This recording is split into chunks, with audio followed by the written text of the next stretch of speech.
The Nigerian government policies and regulations appear inactive as the number of oil spills in the Niger Delta continues to rise. The release of toxic waste and effluent from industries continues unabated. Agencies in charge of keeping protected areas are understaffed and not well funded, to say the least. And while developed economies are bringing down emission levels by discarding obsolete electronics and replacing them with eco-friendly ones, these same e-waste has found a safe haven in Nigeria. Desperate businessmen import and sometimes smuggle these gadgets in through porous borders and sell to the uneducated ones who jump at the opportunity to own some of these things at little or no cost. What Nigeria needs to do is to look at other countries and really have an inventory of the technology that is available. But please don't make that mistake. Technology doesn't fix problems. It's always social aspects, political aspects that mess it up. So yes, you can have a list of technology that would help, like a solar-powered irrigation pump, but who owns it, who uses it, for what benefit, who owns the produce that is produced with a solar-powered irrigation pump, that needs to be sorted out. But give a community of young men and women anywhere in a dry and very arid area a solar-powered irrigation scheme, they will thrive with it, because Nigerians are very laborious. They want to work. There are study after study that tells you that most of the young people in Nigeria want to work for their money. They don't want to go into extremism or crime or whatever it is. They want to work. Many governments have pleaded for greater scientific certainty before making billion-dollar investments in everything from flood barriers to renewable energies, and the Nigerian government is seeking support on creation of green industries. The Nigerian government's request to INEDO, which include the following: creation of green industries that will in turn produce more jobs for the country, continued support for the development and implementation of projects and programs to fulfill the country's multilateral agreements, and support for MDG 7 and 8 and Mr.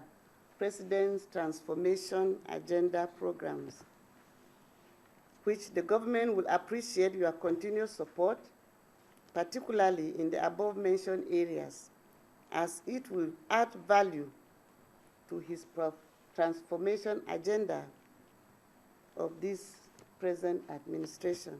We need to find a system that changes our logic. And the just simple thing is that if green economy is going to work, the major idea behind must be that we have to slow down. We are moving too fast, resources are too few, many resources on the planet are not renewable. If you really want, for example, if you want to really fight global warming, you have to ask the question, what is creating the problem? It's a release of carbon into the atmosphere. So saying I'm going to keep releasing carbon, then design a system to capture and store carbon is not the solution to the problem. The problem is, the solution should be stop releasing the carbon. Stop depending on fossil fuels like crude oil and natural gas. Go totally green and sustainable. Is that possible? It's possible, because whether we like it or not, we're going to move away from fossil fuel. Fossil fuel is not renewable. Give the world another 50 years, all the fracking and shale gas and shale oil is going to get to a point that we just can't. Every green solution is expensive. For example, people say that about solar technology, that the panels are costly, you need an inverter or a battery to run with it. The cost has come down so dramatically over the past 5 years, in very recent years, that solar energy is now affordable. Like, for example, in Germany, in the country where the Heinrich Böll Foundation is headquartered, since the year 2000, we had this feed-in tariff. It was a policy and a law that enabled you to produce renewable energy from wind, solar, or any other source and sell that back to government. Okay, we have a very wide grid. Nobody is off the grid. Everybody is connected to the national grid. Our PHCN reaches every nook and cranny. So if you have a panel on your rooftop as a single household, you can produce electricity, and if you don't use it yourself, you can feed it back into the grid. And that policy alone enabled, only in the year 2012, in 1 year only, Germany increased its capacity by 8,000 megawatts only of solar electricity. That is double of what Nigeria produces this year as a whole. That was only the additional megawatt power in 1 year. And we have as much sun as they have in Alaska. So imagine what renewable energies could produce for Nigeria. Thousands and thousands of megawatts, that is for sure. And thousands, or as I would say, hundreds and hundreds of thousands of jobs. In Germany, 400,000 jobs were created in the renewable energy sector. That is peanuts compared to what Nigeria could create in terms of jobs in the renewable energy sector. What Nigeria needs is training, so that, you know, I have heard stories of masons installing solar panels right under the shade of a tree, so where the sun rays can never hit the panel. So obviously then people get very frustrated. They say solar doesn't work. They will then tell you it's expensive and it doesn't work. It falls apart after 6 months. The main reason is that people have installed or sold these systems that are not really capable, that the quality is not correct, or the cables were not correctly connected. There is nothing wrong with solar technology. It is affordable and it really works, but you need to know what you want and how to install it. And there is an effort by the National Power Training Institute in Abuja and Jos to train engineers, like masons and installers, you know, not academic level, but real people, real installers to install the correct renewable energy systems. So that is great. If every state had something like that, you could have a lot of decentralized energy production. We don't need to wait for the PHCN grid. It's fine that it's been privatized, but we don't need to wait for the grid to reach everywhere. You will see, probably, that's my own estimation, that the demand for power will increase to such an extent that the discos and gencos, they will try to satisfy that demand and they will find it difficult to extend the grid.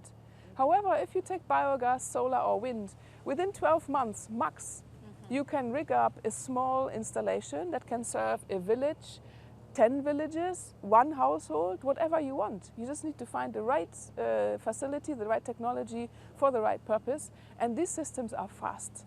And you don't need to feed back into the grid. You can feed into the community, have small cottage industries.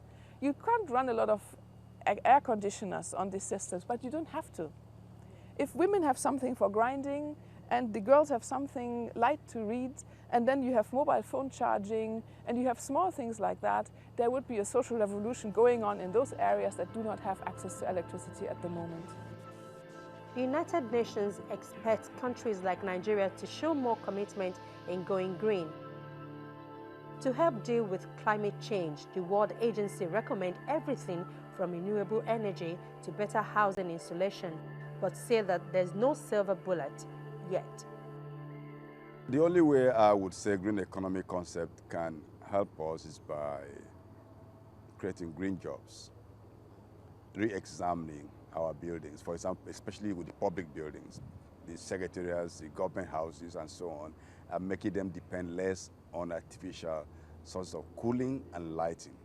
Retrofitting, more or less, of these structures can create a lot of jobs. When you're going to train people in the capacity to refit these buildings, and also put in public transportation systems. The second important inspirational theme of the Working Group 2 report is that although it focuses on a cold, analytical, and sometimes depressing view of the challenges we face, it also maps the opportunities that are intrinsic in the solution space, and it looks at ways we can combine adaptation, mitigation, transformation of society in an effort that can really help us build a world that's not only better prepared to deal with climate change, but is fundamentally a better world.